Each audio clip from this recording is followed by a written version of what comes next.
So coming up in Orlando, how much did you know about UNC football? My family has always been a UNC fan, but it really isn't that big because living in Florida, it was either FSU or Florida Gators, UCF because we live in Orlando. Yeah. But it was really those main two, FSU and UF. Gotcha. But it's been a part of my life. Were people back Appreciate it, thank home you. surprised that UNC was recruiting you? Or would you say you guys have been UNC fans? Is that what you said? They have been fans, but not as big as Florida school fans. But Yeah. it wasn't that big of a shocker. But me and my family knew it would be the best fit for me coming to UNC. Yeah. You said they were fans. Was it the basketball appeal that maybe lured them in initially, or? I would say the branding, the school as a whole, 'cause Yeah. they knew it was a really good school, and the all sports aspect, football and basketball, kind of drew them in. It's one of those schools that when you turn on the TV, you turn on the TV, you don't have to look at the screen to see what school is playing. You automatically know when they're playing because they're completely recognizable because of the brand that you said. Do that kind of help? Does that make it seem like a bigger deal when you go to a school that has such a huge brand like that?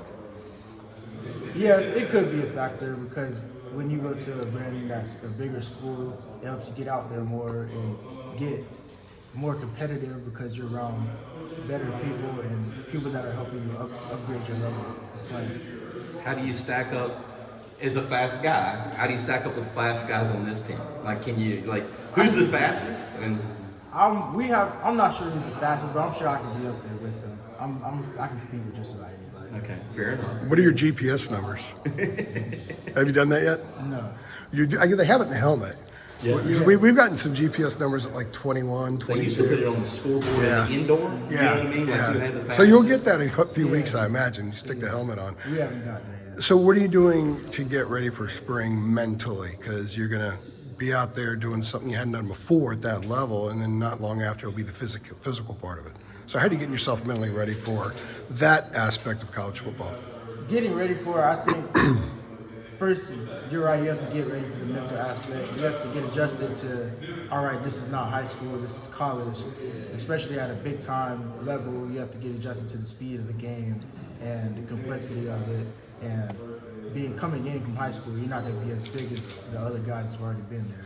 So you have to get used to going against people that are bigger than you, stronger than you, and faster than you. And you're doing a lot of work now. So how much is that helping you adjust past whatever that mental hurdle might be for some guys when they're brand new in the show? It's helped a lot. Because then you get to see, you get to compare yourself to other guys and how you can reach to that point and how long it could take you or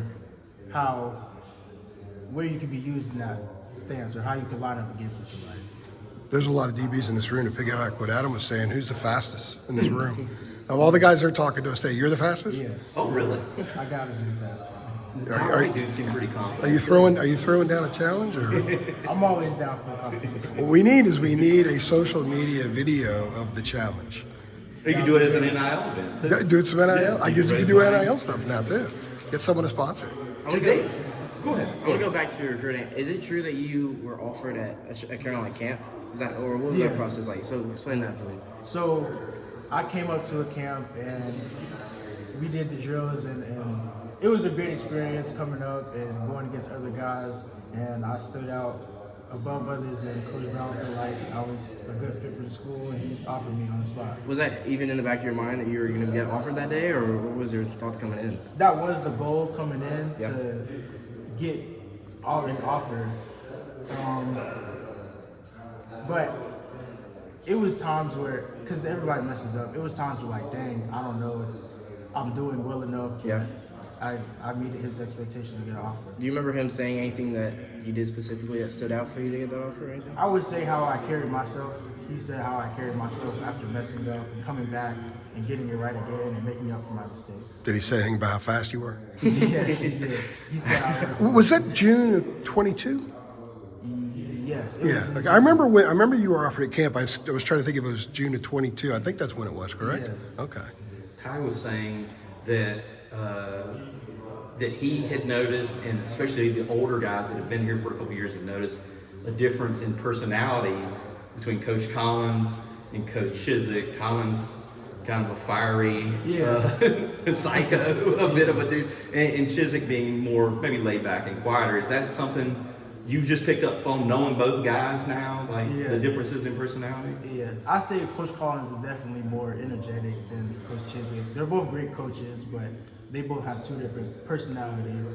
But yeah, Coach Collins is more interactive and actually talking to the players, and Coach Chiz does too. But I haven't really been around Coach Chiswick a lot, but Coach Collins definitely comes off more energetic or has more personality.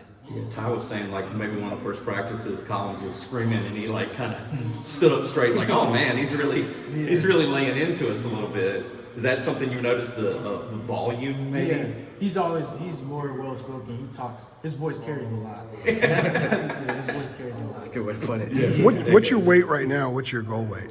I'm 188, 189 right now, and my goal weight is 190. Being able to carry. So you're about there. When you arrived, what were you? I came in 178. Yeah. Okay. So everyone's put on about 10, 11, 12 Yeah. pounds. Some guys said it's a little bit harder because they have to force themselves to eat. Do you Yeah. have to force yourself to eat? It's times because when we first came in, it was a lot of eating to the point to where you could get tired of eating. But the more that you do, you get adjusted to it. You get used to the schedule of eating. Is there something that you used to eat all the time that you love that you just have to you discipline yourself and stay away from now? I would say candy. Candy? I stay a lot. What is your go-to candy when you're allowed to? Go-to candy? I would say Sour Patch, watermelon Sour Patch. Really? Yeah, I would imagine that messes up the speed a little bit, the conditioning. I had to drop it off. So when was the last time you had that? Right before you got here? Thank you, Joe. Before bowl game. Before bowl game? That's a good answer. Yes. Like a week before bowl game. Okay. Sounds good, man. Appreciate it.